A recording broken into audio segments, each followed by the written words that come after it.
உலகை எழுப்பும் ஞாயிறு அங்கே குடியிருப்பான். அவன் ஆனை முகத்தனின் அடியவர் மனத்தில் ஒளியாய் வந்து கொலுவிருப்பான்.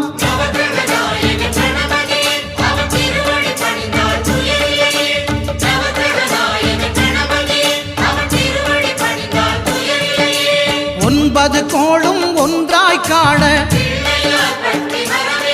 அங்கு கற்பகம் என்னும் கடவுளின் மெய்யில்